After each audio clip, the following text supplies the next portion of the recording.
அன்பார்ந்த இந்த மாபெரும் விழாவினுடைய தலைவர் பேரன்புக்குரிய பெருமதிப்பிற்குரிய கண்ணன் அவர்களே, நம்முடைய பொதுச் செயலாளர் அர்ஜுன் சுராஜ் அவர்களே, மேடையிலே வாழ்த்துறை வழங்கிய பெரியோர்களே, வழக்கறிஞர் ஜெயராமன் அவர்களே, மாமா முத்துவேரன் அவர்களே, இந்த நிகழ்ச்சியை மிகச்சிறப்பாக தொகுத்து வழங்கி கொண்டிருக்கின்ற அன்புக்குரிய அண்ணன் பேராசிரியர், நம்முடைய பகுதியிலே மிகப்பெரிய தமிழறிஞர், நூலாசிரியர், குளமுரசுனுடைய பத்திரிகையினுடைய ஆசிரியர் அன்புக்குரிய அண்ணன் துரை அங்குசாமி அவர்களே, இங்கே வருகை தந்து பாராட்டு பத்திரம் பெருகி வருகை தந்திருக்கின்ற மாணவ செல்வங்களே, உங்கள் அத்தனை பேருக்கும் பணிவான வணக்கத்தை தெரிவித்துக் கொண்டு, நம்முடைய இனம் தொன்று தொட்டு வணிகம் செய்து கொண்டிருக்கின்ற, வியாபாரம் செய்து கொண்டிருக்கின்ற ஒரு இனத்திலே நாம் பிறந்திருக்கிறோம்.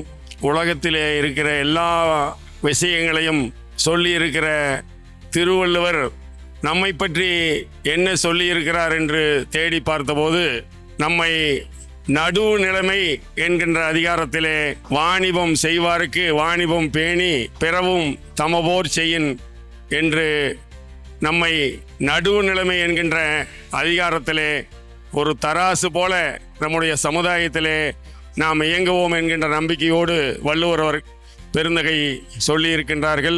நம்முடைய மாணவ செல்வங்களுக்கு நம்முடைய வழக்கறிஞர் ஜெயராமன் அவர்கள் 3 அறிவுரை கூறினார்கள். அதை நான் வழிமொழிந்து, நம்முடைய மாணவ செல்வங்கள் அத்தனை பேரும் நீங்கள் பெறுகின்ற கல்வியையும் செல்வத்தையும் குறைந்தது நம்முடைய இணைத்து சேர்ந்த 10 ஏழை குழந்தைகளுக்காவது நீங்கள் உதவ வேண்டும் என்று என்னுடைய வேண்டுகோளை தெரிவித்து, உங்கள் அத்தனை பேருக்கும் என்னுடைய வாழ்த்துக்களை தெரிவித்து விடைபெறுகிறேன். நன்றி.